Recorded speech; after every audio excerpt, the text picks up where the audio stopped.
Alright guys, so the thing is as it follows. This Thursday we will have the Koenigsegg Jesko Special Event, the first special event where we will be able to log this car since it was released back on 2019.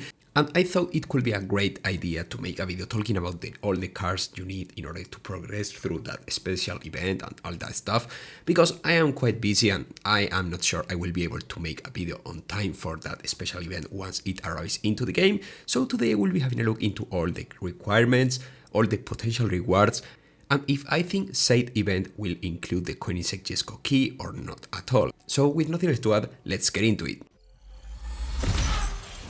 Okay, so let's jump straight into the special event with the very first car, which is the Maserati MC20.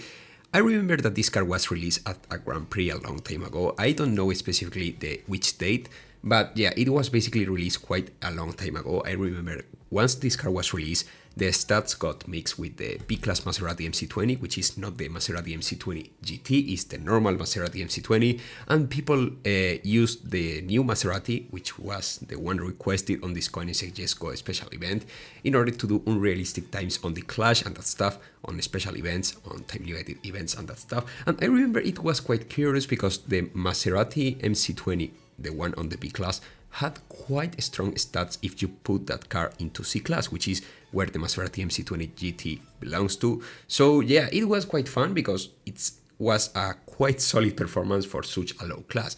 But yeah, eventually Gameloft got rid of it, and yeah, now we have a car which is quite balanced in terms of C-Class, despite it's not one of the highest cars when it comes to rank inside of C-Class, because it's not on the Elite C time limited event as far as I am aware.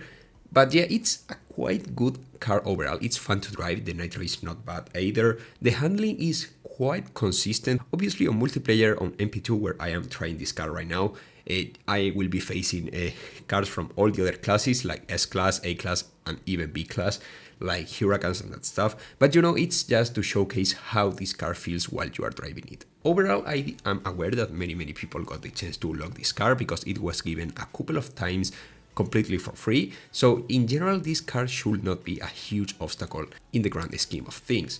But moving on into the second one, we have the Porsche 980 Spyder, which is a really good car in my honest opinion, despite it has some special issues when it comes to handling because it doesn't have the very best drift radius, and in general while you are using the drift with this car, you will feel how it's not the very best from all the cars around this rank you will have the chance to test. So yeah, this Porsche 918 Spyder is a quite solid car when it comes to nitro efficiency, top speed and acceleration. Well, the acceleration is not the very best, but still is quite decent. But yeah, aside from that, then we have the handling, which is a small handicap this car has. In general, it's not the rarest car you will find on this game because it's not extremely hard to start up and gold max. As far as I'm aware, I think it's even available on the Legends store, so you can purchase blueprints and epic import parts and all that stuff from the Legends store itself. But yeah, I am quite aware that some people might not have this car gold maxed out, but I have to admit that if you don't have this Porsche 918 Spyder gold max by now, I don't really think you should not go for the Koenigsegg Jesko special event at all. So yeah, it's a quite important point to keep in mind if you are focusing your resources into going for this special event.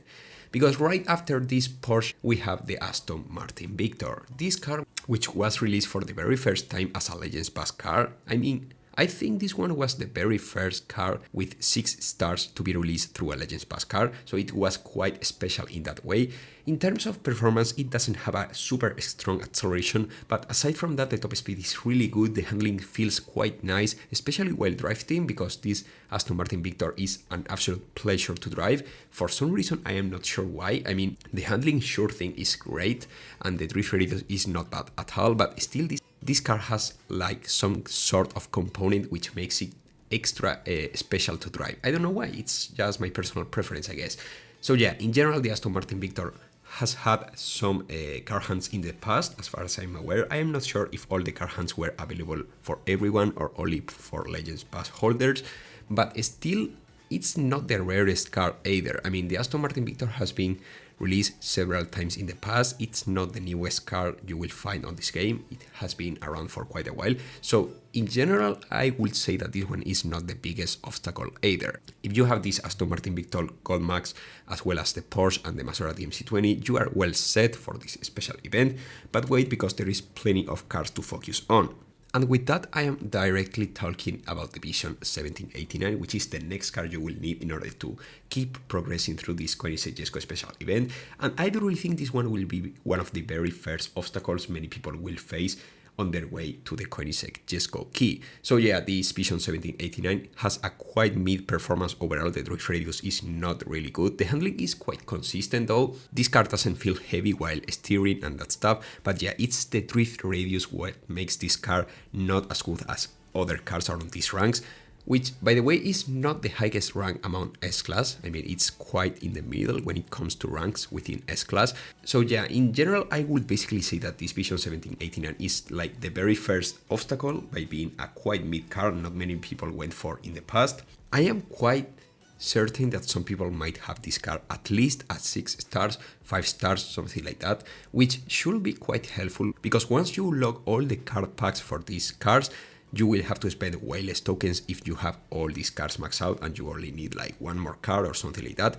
So in general, a 5 stars Vision 1789 should be more than enough for anyone seeking to get the Koenigsegg Jesko key, which, by the way, I'm quite certain it will be located around the end of this entire special event milestones. So yeah, it won't be an easy key to reach for everyone. And moving on from the Vision 1789, I unfortunately have to tell you all guys that the next car is not much better than this one. Matter of fact, this car is located basically around the Vision 1789 in terms of rank inside of S-Class. So yeah, the Pininfarina Teorema is the final requirement you will have to completely max out in order to lock the Koenigsegg Jesko. And I am afraid to tell you guys that this one might be the biggest obstacle many of you guys will face, because the last requirement after this one has not been as hard to log as this Pininfarina Teorema, which had its own special event quite some time ago. I think it was back when the Chicago track was released or something like that. It was the first special event featuring the Chicago track within its stages. So yeah, the Pininfarina Teorema had a quite mid special event. It wasn't the easiest one for a car this bad, but I don't have all the requirements right as I am telling you all guys about this. So yeah, it truly depends. However, this Pininfarina Teorema is an S-Class car, so you will need 300 blueprints, 16 epic import parts and all that stuff in order to have it gold max, which it doesn't matter really because you don't need this car to be gold max in order to get the Koenigsegg Jesko key inside of the Jesko special event. But still, I have to say that this car will be a huge obstacle because not many people went for it because of how useless it was back when it was released. The acceleration of this car is really bad, and sure thing it feels quite floaty while drifting, and the handling is not bad either. The top speed is quite strong as well, but in general it's the acceleration what basically kills this car, because the nitro efficiency is not super strong either, but still can do something in multiplayer, especially if you have Slivestream or Ghost multiplayer where no one will basically slow you down. So yeah, it could do something in multiplayer, but basically this car is meant to be the main obstacle inside of this Koenigsegg Jesko special event. And I will really have to keep an eye on it, because you will surely have to spend some tokens in order to get this one maxed out, because at this point I am quite certain that in order to get the Koenigsegg Jesko key, you will have to have all the cars maxed out, and this Pininfarina Teorema, as I said, will be basically the main obstacle, because at last but not least, you will need the Deus Vayanne in order to obtain the final key. The Deus Vayanne was featured on a Spotlight as far as I'm aware. Also it had its own special event back when season tokens were a thing many months ago. I think it was over a year ago at this point, which is quite crazy basically. So yeah, the Deus Vayanne should be quite hard in terms of requirements inside of the special event, because well, it's another S-Class car, you need to obtain the key. However, I have a heartbeat that this Deus Vayanne key might be featured inside of the Koenigsegg Jesko special event. I am not completely sure yet because the requirements have not been released yet, I mean in terms of rewards and that stuff, but this Deus Vayanne key could be released inside of this Koenigsegg Jesko special event, just as I said. But this is once you 6-star the Deus Vayanne, as usual. So yeah, this Deus Vayanne has an insane acceleration. The handling is quite heavy, but the drift radius is not bad. It's a quite floaty car overall, and the strongest points I would say is the acceleration first of all, just as I said, and also the top speed, which is quite good as well. The nitro efficiency could be slightly better, but I mean, it's a 5,000 rank points car, so yeah, it's quite high in terms of S-Class, and that kinda explains why it has a quite weak nitro efficiency compared to a really strong acceleration and a quite solid top speed as well. This one is one of the best cars you could have for classic multiplayer because of the top speed and how fast you can get to it. But as I said, it's a quite complicated car to max out because you will need 300 blueprints, you will need the key, and you will need 16 epic import parts in order to gold max it out, which is when this car absolutely shines. And assuming you have all these cars completely maxed out, I mean at 6 stars, I repeat once again, you don't have to gold max all these cars in order to obtain the Koenigsegg Jesko key. If you have all these cars, you will basically get the chance to unlock the Koenigsegg Jesko. So yeah, now it's the time for the Koenigsegg Jesko to do a comeback, and I guess this special event will be the special occasion you will have to unlock this Koenigsegg Jesko. The Jesko is a quite fast car, going up to 522 km per hour, which is absolutely crazy for a 4,800 points rank car. Still, you need to keep in mind that in order to get the best out of this car, you will have to 6-star this car as well as apply several epic import parts, which I am sure the special event will feature. But in general, I would really say that this one is a quite good car both for Gauntlet and multiplayer.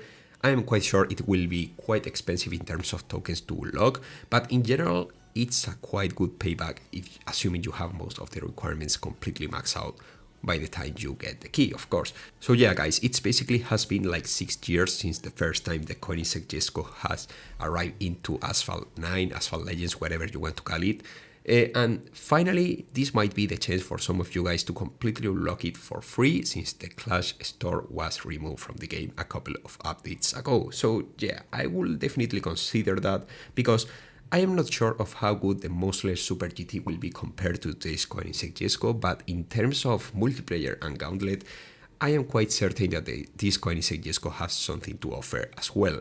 In other topics, now it's your turn, guys. Are you planning to unlock this monster of a car, or will you wait and waste your tokens into the Muscle Super GT, despite we don't know through which event will it arrive into the game? Are you planning to max out the Koenigsegg Jesko? Let me know in the comment section. Make sure to drop your like and subscribe in order to not miss absolutely anything in regards to Asphalt Legends. And I will see you really soon, as usual, with much more Asphalt content. Goodbye, guys.